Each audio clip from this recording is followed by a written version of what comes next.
Macmillan Audio presents the Bhagavad Gita, the Song of God Retold in Simplified English by Edward Viljoen. Read for you by the author.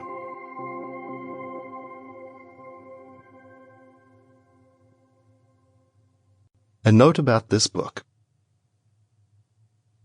The Bhagavad Gita, the Song of God Retold in Simplified English, is not an ordinary retelling or translation of the original epic, but a compressed and summarized version specifically created for the beginner or uninitiated reader.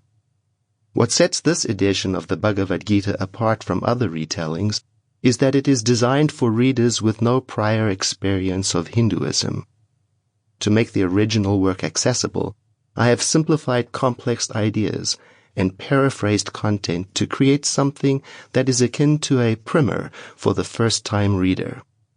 I intend to create a point of entry to this magnificent Indian classic which, because of its rich cultural and spiritual references, may seem out of reach to some readers.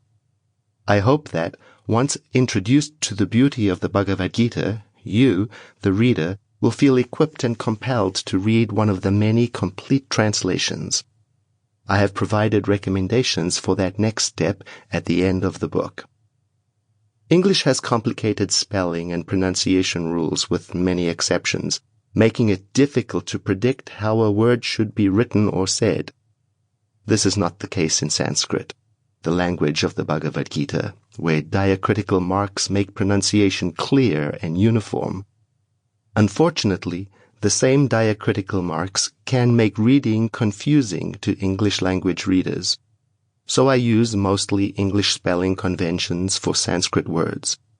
In Sanskrit, Bhagavad Gita is a single word, and Lord Krishna's name is marked with diacritics to show exactly how to pronounce it.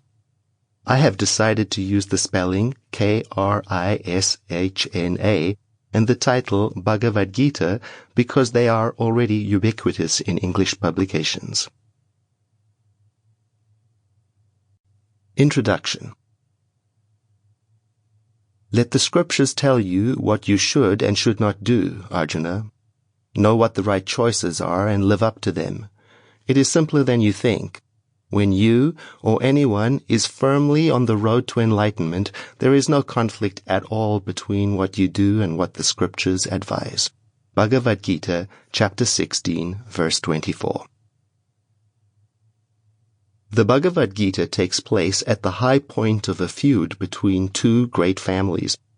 For our purposes, let us say the feud revolves around an inheritance dispute that culminates in a war as the only way to resolve it.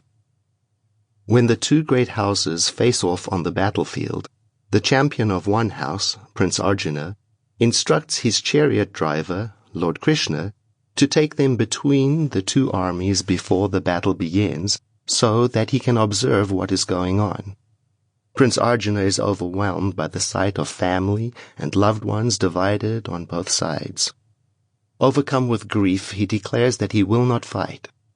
Imagine, if you will, all action and activity freezing for the next moments as the chariot driver and the prince discuss life, death, duty, and divinity. That's the Bhagavad Gita. And it's called the Song of God because the chariot driver is the embodiment and personification of God in the form of Lord Krishna. At first, Prince Arjuna does not fully realize who he's talking to, but as he is drawn deeper into the conversation with his chariot driver, he begins to awaken to something wonderful, that he is communing with divinity itself. The Bhagavad Gita is the account of that conversation, as retold to the blind king Dhritarashtra by the sage Sanjaya. On one side of the battlefield are King Dhritarashtra's sons and their army. On the other side, King Dhritarashtra's nephews, his brother's sons, and their army are gathered to claim what they believe is rightfully theirs. The Bhagavad Gita assumes that its reader is familiar with Hindu culture, religious concepts, and mythological names. And so it uses terms and ideas from the Upanishads and other sacred texts that many Hindus today would. Sample complete. Ready to continue?